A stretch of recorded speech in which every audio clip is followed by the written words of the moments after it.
Bonsoir, ravi de vous retrouver dans un nouveau numéro de Ça tient la route. Plus de 2 semaines se sont écoulées depuis Eid al-Fitr. Nous revenons sur le bilan des accidents de la circulation enregistrés durant le mois de Ramadan. Quelques images sont choquantes, âmes sensibles s'abstenir. 217 personnes ont trouvé la mort et 1003 autres ont été blessées dans 687 accidents de la route survenus à travers le territoire national durant le mois de Ramadan. Selon un bilan de la gendarmerie nationale, 37% des accidents de la circulation ont été enregistrés entre 15h et 21h. Comparé au mois sacré de l'année 2022, on constate une hausse de 175 dans le nombre d'accidents et 7 morts de plus qu'un an auparavant. Les éléments de la gendarmerie nationale évoquent plusieurs facteurs qui sont à l'origine de ce lourd bilan, notamment l'excès de vitesse, les dépassements dangereux et la fatigue au volant. Et c'est la wilaya d'Alger qui vient en tête avec 50 accidents de la route, suivi de Bouella 36, Ain Defla 34 accidents et enfin Chlef avec 32 accidents de la route. Le mois de Ramadan a été suivi par les 2 jours de l'Eid al-Fitr, durant lesquels la gendarmerie nationale a constaté 68 accidents de la route qui ont eu lieu dans plusieurs régions du pays. Ces accidents ont mené au décès de 26 personnes et ont blessé 153 autres. Et justement, ce lourd bilan est enregistré par les jeunes conducteurs notamment. Nous avons accompagné une patrouille de police qui a relevé ces infractions. Regardez.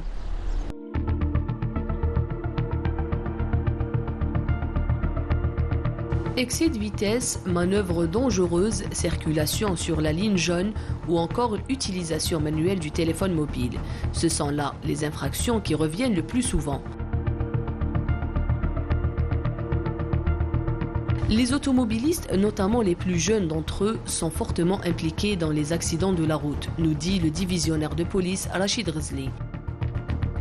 Nous avons enregistré au titre du premier trimestre 2023 4259 accidents, soit une augmentation de plus de 5% par rapport au premier trimestre de l'année 2022.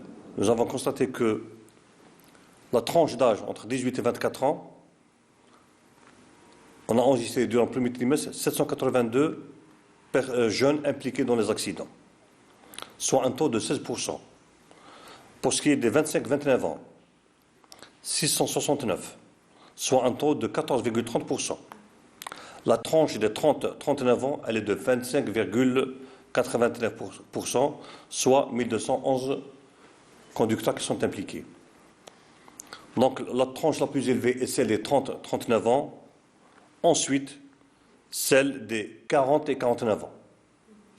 Mais les jeunes, quand même, restent un facteur qui sont à l'origine des accidents, notamment ceux qui sont détenteurs des permis de conduire de moins de 5 ans.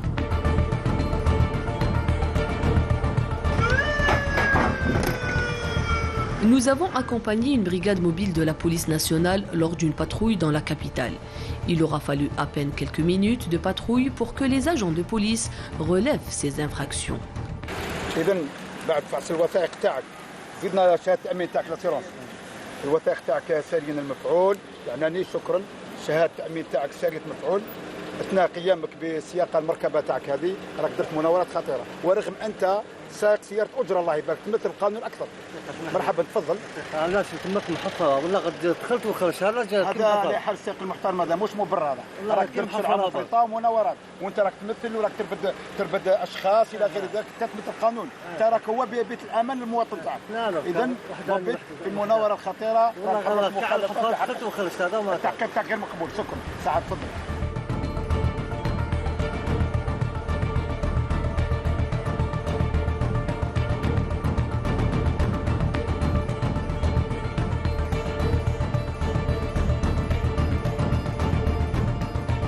ضبطتي في شرطة الطرقات العامة تابعة لباب الزوار استعمال المناورة الخطيرة.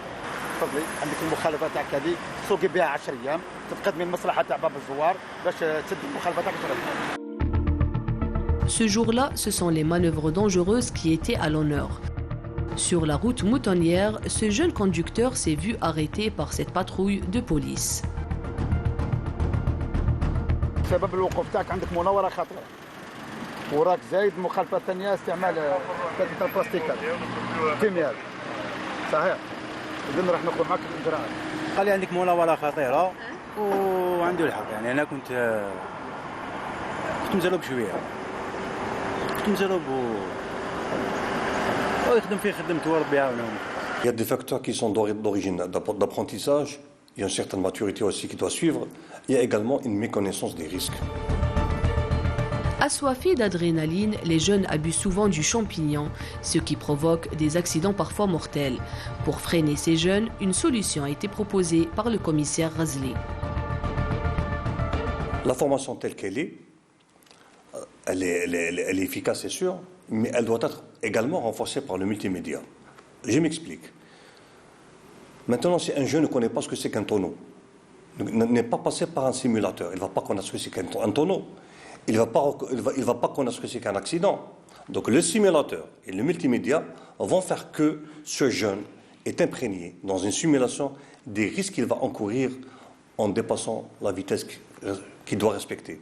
Donc raison pour laquelle, parmi les recommandations de la Direction générale de la Sûreté nationale, a toujours été de faire introduire le multimédia et les simulateurs au niveau des auto-écoles. Donc c'est un module qu'ils doivent connaître.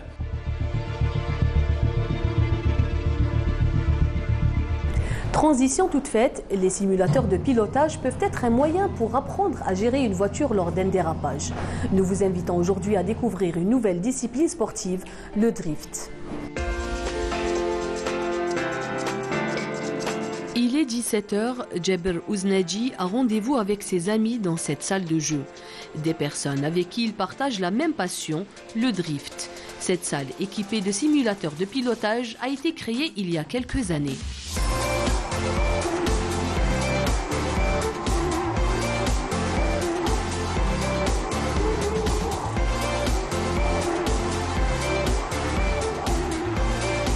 Drift, déjà, c'est une culture japonaise qui est apparue aux années 70. Et c'est l'art de enclencher et maintenir une glisse. Donc c'est l'art de rouler avec une voiture de biais. C'est différentes techniques, c'est différentes préparations sur la voiture et le châssis, la suspension, tout ce qui est mécanique et tout ce qui est électronique sur la voiture pour pouvoir justement appliquer ou alors exécuter des figures assez complexes en faisant un travelling de la voiture sur le côté. Là, on est dans la salle, dans la première salle qui a été créée en Algérie. Elle existe depuis 2015, c'est à Chencom. Et puis on a une salle à Blida et on a une salle à Bir Khadem et ça commence à se propager. Les week-ends ou en fin de journée, de nombreux jeunes se rendent à cette salle pour s'entraîner à drifter ou tout simplement.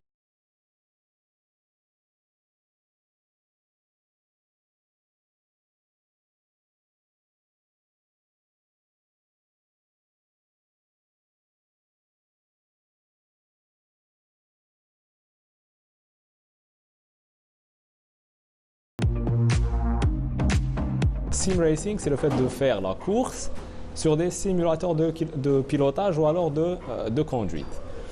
Les simulateurs de pilotage, c'est des postes informatisés, c'est des PC, c'est des PlayStation, c'est des Xbox, mais généralement, quand on parle de sim racing, c'est des stations PC. Donc il y a des logiciels de simulation et il y a de l'équipement. L'équipement, c'est quoi? C'est un volant de différentes marques avec un levier de vitesse, un pédalier et un frein à main. Du coup, c'est tout ce que vous pouvez trouver sur une voiture normale. Donc une personne qui fait de la glisse, qui s'est déjà entraîné sur simulateur ou qui pratique déjà ça dans la vie normale, a beaucoup plus de chances de s'en sortir dans un cas où il perd le contrôle de son véhicule dans une route normale. Une personne qui s'entraîne sur simulation, c'est une personne qui, déjà, le facteur peur, elle ne l'a pas dès le début. Donc, c'est IJF, simulateur, elle sait qu'elle ne risque rien, elle sait qu'elle peut tenter des choses, qu'elle peut faire entre guillemets, des folies sans risquer de se blesser ou de perdre de l'argent ou du temps. Et c'est une personne qui va directement apprendre beaucoup plus de choses dans un temps beaucoup plus réduit qu'une personne qui va apprendre, on va dire, selon la méthode traditionnelle auto-école. Si on arrive à faire ça, c'est l'idéal.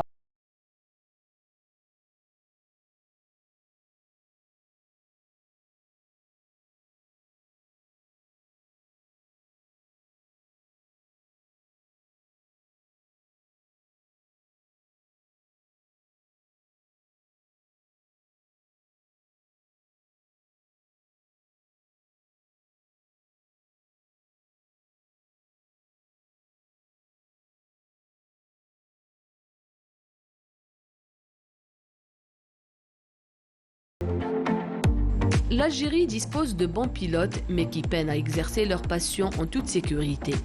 Il lance ainsi un appel aux autorités afin qu'elles mettent à leur